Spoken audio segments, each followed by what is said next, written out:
Hello everyone and welcome to the mathematics incline channel. और आज मैं आया हूँ वेक्टर स्पेस के साथ।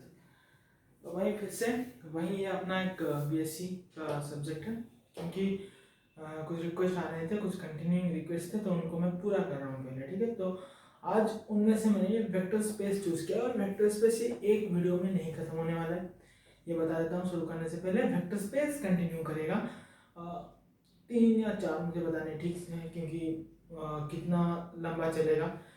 ठीक है, तो 3 या 4 तो मिनिमम जाता है इस सब्जेक्ट का। ठीक है, तो आज हम वेक्टर स्पेस शुरुआत करने वाले हैं, क्योंकि एक बहुत इंपॉर्टेंट टॉपिक है। तो बिना कोई बात किए और वक्त गवाए शुरू करते हैं वेक्टर स्पेस। ठीक है, तो पहले बात करते हैं कि वेक्टर स्पेस जो टर्म है ये क्यों आया है, और अगर आता भी है इसका काम क्या है, और सबसे महत्वपूर्ण बात कि ये डेफिनेशन क्या है इसका, जो हर कोई ढूंढता है। ठीक है, तो पहले बात करते हैं स्पेस। स्पेस वर्ड का मतलब क्या है? सिंपल सी बात है, इसमें कुछ ज्यादा बात नहीं। स्पेस एक एरिया है, बहुत बड़ा एरिया है, बहुत बड़ा एरिया है स्पेस। ठीक, सिंपल सी बात है, सबको पता है स्पेस एक बहुत बड़ा एरिया है, आप ये कह सकते हैं। और एक बात, यहाँ पर जो वेक्टर स्पेस है, जो वेक्टर स्पेस है इसका मतलब क्या है कि हमारे पास जो स्पेस है उसमें कुछ एलिमेंट्स होंगे, कुछ ऐसे कुछ एलिमेंट होंगे यहाँ पर। तो वो जो सारे एलिमेंट्स होते हैं यहाँ पर, वो वेक्टर्स होते हैं, वो वेक्टर्स। वेक्टर स्पेस का मतलब होता है ये एक स्पेस है जिसमें हर एक एलिमेंट एक वेक्टर है। सीधी सी बात में वेक्टर्स को लेकर एक स्पेस हमने बनाया है, एक बड़ा जगह हमने बनाया है, उसे हम वेक्टर स्पेस कह रहे हैं। लेकिन सिर्फ ये उसका डेफिनेशन नहीं है। एक वेक्टर स्पेस सिर्फ वेक्टर्स को नहीं होता, सिर्फ वेक्टर्स आप लाके थो देंगे उस तरह से नहीं होता है। वेक्टर स्पेस कुछ कंडीशन से लगते हैं, कुछ कंडीशन बना के बाद स्पेस बनता है एक। ठीक है, जैसे कि आप मान लो कुछ ग्रुप्स कर रहे हैं, आपको बहुत सारी चीजें मिले हैं, आपको उनको डिवाइड करना है कुछ ग्रुप्स में। कुछ बुक्स मिले हैं आपको, कोई मैथमेटिक्स का बुक है, कोई फिजिक्स का, कोई केमिस्ट्री का, तो वो अलग अलग ग्रुप में थे। केमिस्ट्री के बुक का एक ग्रुप है। वैसे ये जो वेक्टर स्पेस है उसके लिए एक कंडीशन होता है कि ये होने के बाद इसको हम एक वेक्टर स्पेस कहेंगे। ठीक है, तो उस कंडीशन से ही ये डिफाइन होता है। ये बात याद रखो, ये जो वेक्टर स्पेस है ये कुछ कंडीशन को लेकर डिफाइन होता है, कुछ प्रॉपर्टीज को लेकर डिफाइन होता है। पहली बात, सीधा मैं टॉपिक पर आऊं। पहली बात, इस स्पेस में वेक्टर्स सेट होगा, वेक्टर सेट भी, यानी कि एक सेट है। पहली बात तो भैया एक सेट है, ये एक सेट है जिसके एलिमेंट्स है वेक्टर्स, जिसके एलिमेंट है वेक्टर्स आपके। मैंने इसे रिप्रेजेंट किया है ग्राफिकली, वेक्टर्स। ठीक है, इसके एलिमेंट्स है वेक्टर। अब दूसरा क्या बात, दूसरी क्या चीजें हैं? एक आपका फील्ड होगा, फील्ड, FIELD। ये फील्ड आप कोई ग्राउंड मत समझ लो, ये मैथमेटिक्स का एक टर्म है। कुछ टर्म्स होते हैं जैसे रिंग, ग्रुप, फील्ड, ये उनमें से एक है फील्ड। इस चीज को अलग से मैं बताऊंगा फील्ड क्या होता है, लेकिन यहां पर सिर्फ बताता हूं इसमें फील्ड क्या होता है। ठीक है, फील्ड मतलब ये जान लो, स्पेस जहां पर डिफाइन होगा, स्पेस को कहीं पर तो डिफाइन करना पड़ेगा। स्पेस का जो डिफाइन होते हैं कि हाँ वेक्टर्स इसके अंदर है, लेकिन ये जो पूरा स्पेस है वो कहाँ है? वो इस फील्ड में है। इस फील्ड में ये वेक्टर स्पेस है। ठीक, समझ में आया? देखो, अब क्रिकेट के मैच, अगर क्रिकेट के ग्राउंड में होता है तो उसको, ये क्रिकेट का मैच इस ग्राउंड में होता है, फिर जब ग्राउंड चेंज होता है, स्टेडियम चेंज होते हैं, तो ये क्रिकेट मैच इस ग्राउंड में होता है, ना कि हम वही पुराना ग्राउंड लेते हैं। ठीक है, तो बात यही है कि एक वेक्टर स्पेस के लिए एक फील्ड है, ये स्पेस एक वेक्टर स्पेस होगा इस फील्ड में, तो ये एक फील्ड आता है जिसको हम डिनोट करते हैं F। ठीक है, इसको हम डिनोट करते हैं F। यह हमारा भी वेक्टर का सेट होता है और एक फील्ड होता है। सिंपल सा समझ लो कि एक जगह है जहां पर स्पेस डिफाइन होगा। ठीक है, अब बहुत से क्वेश्चन आते हैं कि फील्ड आता क्यों है, चीज आती क्यों है, तो उसको मैं बताऊंगा धीरे धीरे। ठीक है, तो ये बात समझ लो, ये जो स्पेस होता है एक बहुत बड़ी जगह है। ये एक जगह है यहाँ पर जिसके अंदर वेक्टर्स हैं आपके भर भर के, और ये एक फील्ड में डिफाइन होता है। इस तरह से आप इसको समझ सकते हो। ये एक फील्ड है, उसके अंदर एक स्पेस है, कुछ जगह है जहां पर हमने वेक्टर्स को जमा करके रख लिया है। ठीक है, ये उसका बेसिक, अगर आप इस तरह से रॉली समझना चाहते हो तो ये चीज ऐसी है। ठीक है, ये लिख लो जरा।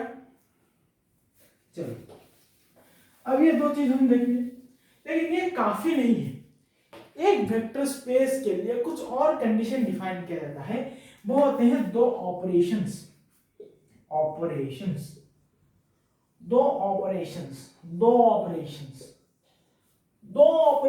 ये ऑपरेशन कहां होंगे? दूसरा सवाल देखो, ये जो ऑपरेशंस होते हैं, ये जो वेक्टर्स रहते हैं स्पेस के अंदर, उनके बीच में ऑपरेशन है। ये एक वेक्टर है, ये एक वेक्टर है, ये दूसरा वेक्टर है। इन दोनों के बीच में कुछ ऑपरेशन, मैथमेटिकल ऑपरेशन डिफाइन होता है। तो ये मुख्यतः दो तरह के ऑपरेशन होते हैं मोस्टली। ठीक है, दो तरह के ऑपरेशन होते हैं। ये वेक्टर देख लिया, आप देख सकते हैं, इस तरह मैं दिखाता हूं। ये वेक्टर स्पेस में इसके और उसके बीच में एक ऑपरेशन डिफाइन किया जाता है। दो ऐसे ऑपरेशन हम डिफाइन करते हैं वेक्टर स्पेस के लिए। वो दो ऑपरेशन को हम, एक तो इसको इस तरह से कहते हैं, दिखाया जा रहा है, और एक ये सिंबल होता है, एक प्लस साइन, एक डॉट साइन। इसको एडिशन और मल्टीप्लिकेशन इस तरह से मत समझ लेना। इस ऑपरेशन का सिंबल है प्लस, इस ऑपरेशन का सिंबल है डॉट। ठीक है, ये बस हमारे दिमाग में रहेगा कि इसका मतलब एडिशन है, इसका मतलब मल्टीप्लिकेशन है। नहीं, ये होता है। वही मैं आपको अभी दिखाऊंगा कि वही प्रॉपर्टीज आएंगे। लेकिन जब ये बनाया जा रहा था, जब ये रियली आ रहा था हमारे, जब इसके कॉन्सेप्ट्स लिखे जा रहे थे, तो इसको हमने एक सिंबल दिया था। इसके अंदर जो प्रॉपर्टी, जिसको हम एडिशन प्रॉपर्टीज कहते हैं, उनको हमने एक प्लस सिंबल दिया था, और जो डॉट को वो हमने प्रोडक्ट के लिए सिंबल दिया था। ये याद रखिए। आप कहेंगे कि भैया अभी तो हम इसको एडिशन मल्टीप्लिकेशन कहते हैं, ठीक है, लेकिन जब ये वेक्टर स्पेस का कंसेप्ट जब आ रहा था, जब वेक्टर स्पेस बनाया जा रहा था, तब ये ऑपरेशंस को हमने इस तरह से, हमने नहीं मतलब मैथमेटिशियन ने इनको इस तरह से डिनोट किया है। ये ऑपरेशन के सिंबल्स हैं, सीधे। ये बात अच्छी तरह से याद रख लो। ठीक, अब क्या है, ये जो ऑपरेशन यहाँ पर डिफाइन होंगे दो वेक्टर्स के अंदर। मान लो ये एक वेक्टर है और हमारे पास ये एक दूसरा वेक्टर है। इन दोनों वेक्टर्स में ये ऑपरेशंस होते हैं, और उन ऑपरेशन के कुछ, इसके चार ऐसे 8-9 प्रॉपर्टीज हैं जो मैं अभी आपको बताऊंगा। ठीक है, ये क्या क्या होता है? एक वेक्टर का सेट आ गया, एक फील्ड आ गया जहां पर ये डिफाइन होगा, और हमें दो ऑपरेशन ऐसे दिखे, मतलब ये होता है इनमें, जिसको हम एक इस तरह से प्लस और जिसको एक डॉट सिंबल से कहते हैं, और उसके अंदर कुछ प्रॉपर्टीज होते हैं। ये बात मैंने आपको बता दिया। क्यों बताई?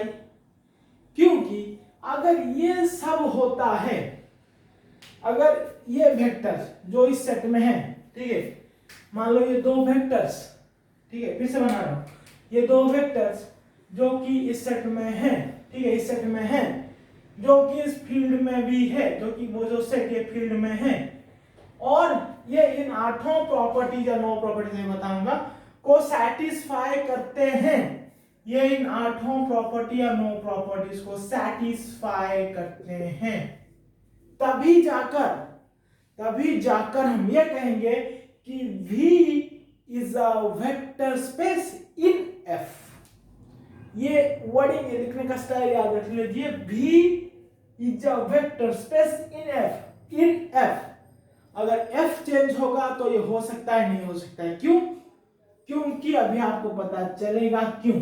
ये डॉट प्रोडक्ट जो है उसमें फील्ड का बहुत ही ज्यादा हाथ है, वो भी अभी मैं आपको बताऊंगा। तो याद रख लीजिए, V is a vector space in F। मान लो एग्जांपल देता हूं, V is a vector space in R हो गया, ठीक है। वो V is a vector space in R2 होगा कि नहीं, हम ऐसे नहीं कह सकते। वो फील्ड चेंज होगा तो वेक्टर स्पेस चेंज हो जाएगा, वो होगा कि नहीं होगा, फिर से हमें इन 8 प्रॉपर्टी को सेटिस्फाई देखना होगा। अभी पहले प्रॉपर्टी बता देता हूं, फिर मैं और आइडिया इसमें क्लियर हो जाएगा कि मैं कहना क्या चाह रहा हूं। ठीक है, चलो इसको पहले लिख लो जरा। चलो अब आगे चलते हैं। देखो यहाँ पर मैंने प्रॉपर्टीज लिख दी है। अब तब जरा गिनोगे आप इन प्रॉपर्टी को कि 1 2 3 4 5 6 7 प्रॉपर्टी हो रहे हैं, 8 बोला था। देखो यहाँ पर मैंने 2 डिस्ट्रीब्यूटिव प्रॉपर्टी लिखा है। ये क्या है मैं बता दूंगा, ठीक। तो देखो ये प्लस के मैंने 4 प्रॉपर्टीज लिखे, डॉट के आपको 3 लिख रहे हैं लेकिन इनमें 4 होते हैं, ठीक है। मैं इसको एक्सपैंड करके बता दूंगा आगे, ठीक। तो प्लस के 4 प्रॉपर्टी, कॉम्यूटेटिव एडिशन, ठीक। एडिशन इज कॉम्यूटेटिव, मैं अब इसलिए जगह छोड़ा था, ठीक है। एडिशन में अगर जो 2 वेक्टर्स है, ठीक है, ये 2 वेक्टर्स हैं, उनमें ऐड करेंगे दोनों वेक्टर्स को। मान लो ये अपना v1 है, ये v2 है, तो अगर वो v2v प्लस v1 हो जाता है, आपको पता है कॉम्यूटेटिव ज्यादा नहीं बता रहा हूं, तो इसको हम कॉम्यूटेटिव लॉ कहते हैं। इसको सेटिस्फाई करना जरूरी है। दूसरा आता है एसोसिएटिव, वो भी इन एडिशन, ठीक है। क्या है, 3 वेक्टर है v1 v2 v3, पहले मैं इन दोनों को जोड़ दूंगा, ठीक है। उसके बाद ये इक्वल हो जाएंगे हमारे, इससे पता है आपको एसोसिएटिव एडिशन का क्या है, सब वेक्टर्स में डिफाइन होंगे क्योंकि हम वेक्टर स्पेस बोल रहे हैं। सिंपल सी बात है, इसको ज्यादा मैं नहीं बोल रहा हूँ, ठीक है। आगे बढ़ते हैं। एडिटिव आइडेंटिटी एग्जिस्ट करता होगा, एग्जिस्ट ये उसका कंडीशन है। एडिटिव आइडेंटिटी होगा, बोला एडिटिव आइडेंटिटी क्या है, जीरो नहीं, हम वेक्टर्स के बारे में बात कर रहे हैं तो उसको हम जीरो वेक्टर कहेंगे, ठीक है। ये बहुत बढ़िया सवाल है कि जीरो और जीरो वेक्टर में डिफरेंस क्या है, वो आप किसी और वीडियो में बता दूंगा, ठीक। तो ये याद रख लो, जीरो नहीं बोलना, ये जीरो वेक्टर होता है, इधर भी लिख देते हैं जीरो वेक्टर, ठीक है, ठीक है। वैसे अब फिर एडिटिव इनवर्स, मान लो कोई एक v है, इस v वेक्टर के सेट में माइनस v भी होगा वेक्टर के सेट में, इसको ऐड करोगे तो क्या पाएंगे, जीरो नहीं बोलेंगे, एडिटिव आइडेंटिटी मिलेगा। जैसा डेफिनेशन है वैसा ही बिल्कुल, ठीक है। चलो अब आते हैं डॉट पर। ये बहुत ही इंपॉर्टेंट है, ये बहुत ही इंपॉर्टेंट है। ये चीज हमने यहाँ क्या किया, हमने यहाँ पर जो ऑपरेशंस किए हैं, देखो भल से हमने यहाँ पर जो ऑपरेशंस किए हैं, ऑपरेशंस के लिए एलिमेंट कहाँ से मिला हमको, v से मिला, v से ऑपरेशन के लिए हमने v से एलिमेंट लिया, v क्रॉस v से, ना ही v से। क्यों भैया v क्रॉस, क्योंकि जो सेट होगा, देखो एक v का सेट है इस तरह से और दूसरा एक v, दोनों से 2 वेक्टर ला रहे हैं तो v क्रॉस v से हम ला रहे हैं, ऑर्डर पेयर ला रहे हैं, v1 v2 ऑर्डर पेयर ला रहे हैं। यहाँ पर कॉम्यूटेटिव के लिए v1 v2 एक एलिमेंट v1 v2 ला रहे हैं। ऑर्डर पेयर कहाँ होते हैं, क्रॉस प्रोडक्ट में। तो यहाँ पर एलिमेंट कहाँ से लेंगे, जो वेक्टर का सेट है, पहले तो जान लीजिए वेक्टर ही एलिमेंट आ रहे हैं तो वेक्टर के सेट से ही निकल के आएंगे, तो v क्रॉस v से। और आप रिजल्ट कहाँ पे पा रहे हैं, बोलो, वो भी वेक्टर के सेट में पा रहे हैं, तो ये v क्रॉस v से v डिफाइन होता है, यानी कि एलिमेंट आप v क्रॉस v से उठाएंगे और जो ऑपरेशन करेंगे वो भी वेक्टर ही पाएंगे, ठीक है। तो ये v क्रॉस v से होगा। इसमें देखो कोई भी एक जगह स्केलर नहीं है, स्केलर नाम की चीज नहीं है इस एडिशन में, जीरो वेक्टर है, जीरो स्केलर नहीं, जीरो वेक्टर है। तो ये पूरा वेक्टर के सेट के बीच में होता है, समझ में आ गया। एलिमेंट उठाया v से, पाया v क्रॉस v से, पाया v से, ठीक। अब यहाँ पर आओ, मल्टीप्लिकेशन, मल्टीप्लिकेटिव आइडेंटिटी, शुरुआत से ही स्केलर मिलेगा। यहाँ पर पता है सबको, एग्जिस्ट करना चाहिए, यहाँ पर लिख देता हूँ पूरा एग्जिस्ट। क्या है वो मल्टीप्लिकेटिव आइडेंटिटी, हमारा 1 है, 1 वेक्टर नहीं बोलना है, इस पर 1 बोलना है, ठीक है। ये नंबर है, इसको मल्टीप्लाई करें, स्केलर मल्टीप्लिकेशन है ये, स्केलर मल्टीप्लिकेशन इसको डिफाइन किया गया है, ठीक है। तो 1 है अपना, 1 एक स्केलर है। अब आएगा f की बारी।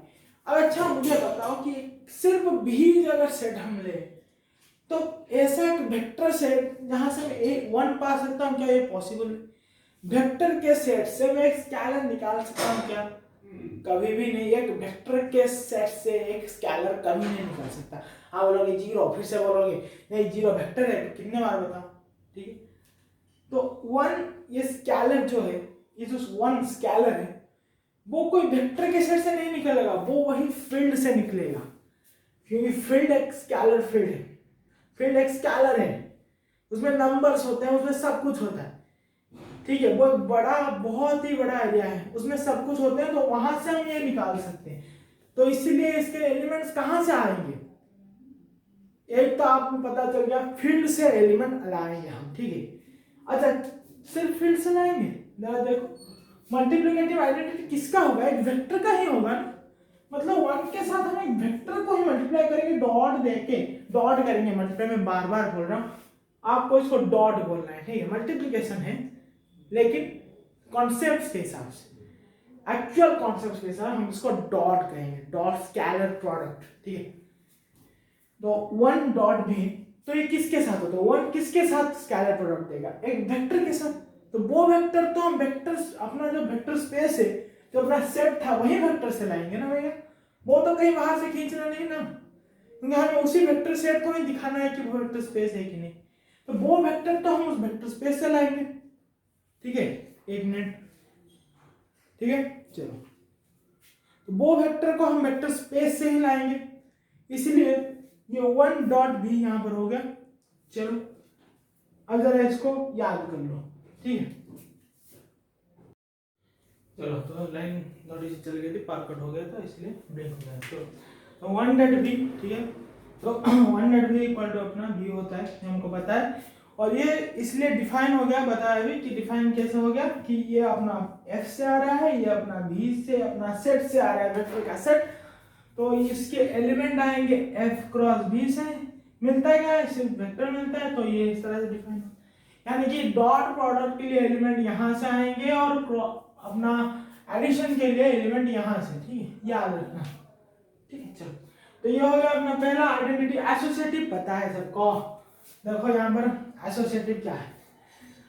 अब आप कहेंगे कि एसोसिएटिव है, इस तरह से होगा, देखो V1 इंटू वी, ये आप बोल देंगे, ठीक है, लेकिन ये नहीं, हमने डॉट प्रोडक्ट में अभी भी कहा, डॉट प्रोडक्ट क्या है कि एक स्केलर मल्टीप्लिकेशन है, तो हम एसोसिएटिव इस तरह से डिफाइन करते हैं, एक दो कांस्टेंट है C1 C2 फ्रॉम F से अभी बताया कांस्टेंट कहां से आएंगे, ठीक है, और एक भी है हमारा V से, ये V1 ले लेता हूं, तो यहाँ पर एसोसिएटिव अब पता चल गया होगा C2 इंटू बी, ये अपना पहले मल्टीप्लाई करो या ये इस तरह से, ये एसोसिएटिव है, ये आपको पता है, ज्यादा नहीं बता रहा हूं। अब आते हैं वो चीज जो बहुत ही यूनिक चीज है यहाँ पर, two distributive law. Two distributive law क्या है भैया, ये आपको पता है, मैं मिटा दे रहा हूं इसको, ठीक। तो पहला डिस्ट्रीब्यूटिव जो हम सब जानते हैं, एक कांस्टेंट F से है, ये F से है, ठीक है, ये V2 भी है, V1 V2, ये आप सब जानते हैं, CV1 प्लस CV2, ये बहुत यूज होता है, और ये V1 V2 V से है, बार बार बता रहा हूँ, C1 अपना F से है, V1 V2 V से है, जैसा हमने बताया। एक और जो डिस्ट्रीब्यूटिव है वो है कुछ इस तरह से, V1 C1 प्लस C2, यहाँ पर दो कांस्टेंट ऐड हो रहे हैं, तो डिस्ट्रीब्यूटिव भी हो जाएगा डिस्ट्रीब्यूट ओवर टू कांस्टेंट, ये अपना दूसरा डिस्ट्रीब्यूशन लॉ है, ये याद रख लीजिए।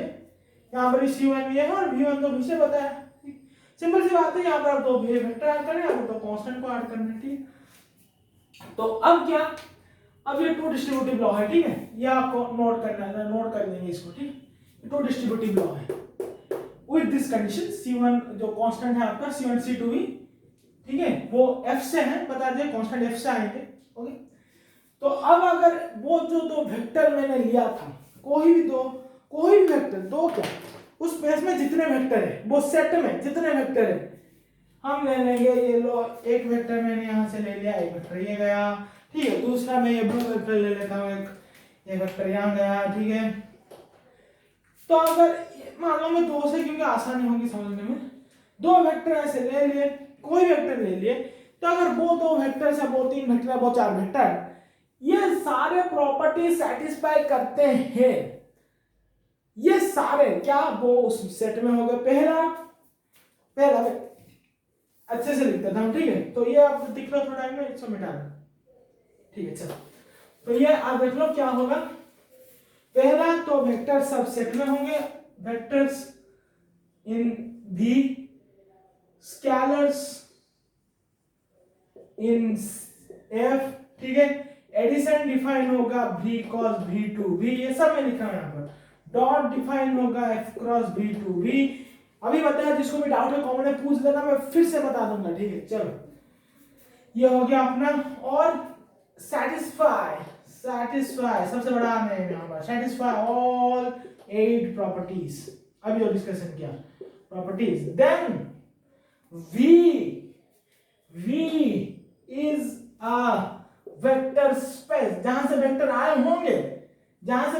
होंगे, vector space not at complete, vector space in F। क्यों पता चला आपको F क्या इंपॉर्टेंस क्या है? क्योंकि स्केलर वहीं से आ रहे हैं, तो स्केलर चेंज हो जाएंगे अगर मैं F चेंज कर दूंगा, ठीक है ना।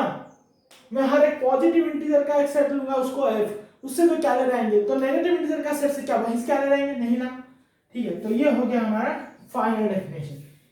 तो इस वीडियो में हमने क्या बताया कि वेक्टर स्पेस क्या है, क्यों आता है, स्पेस मतलब क्या है, और किसको कहते हैं डेफिनेशन। तो डेफिनेशन में आपको फाइनल डेफिनेशन बताऊंगा फिर से यहाँ पर, ठीक है, मिटा रहा हूं, ठीक है। फाइनल डेफिनेशन नोट्स में मैं दे दूंगा डिस्क्रिप्शन में, ठीक है, बट थोड़ी देर बाद। फाइनल डेफिनेशन क्या है? A vector space contain a set of vectors, ठीक है, vectors of field F and satisfy certain properties of plus and dot operations, ठीक है। और फिर आप चाहे तो ये प्रॉपर्टी भी लिख सकते हैं, उसकी जरूरत नहीं है। ये आपका फाइनल डेफिनेशन, ठीक है। यहाँ पर लिख देता हूँ मैं डॉट, ये आपको दिखने रहा होगा क्योंकि थोड़ा सा पावर कट था, इसलिए लाइन में गड़बड़ है, ठीक है। यही बात है, सिंपल से डेफिनेशन है। तो इस वीडियो में हमने बताया किस तरह से डेफिनेशन काम करता है। ये इसका डेफिनेशन था, यही वेक्टर स्पेस का इंट्रोडक्शन था और सबसे बेहतरीन और मेन पार्ट था। अगले वीडियो में मिलेंगे, वेक्टर स्पेस के कुछ एग्जाम्पल और सब स्पेस के बारे में जानेंगे। तब तक के लिए गुड बाय, पढ़ाई करते रहे, ऑल द वेरी बेस्ट।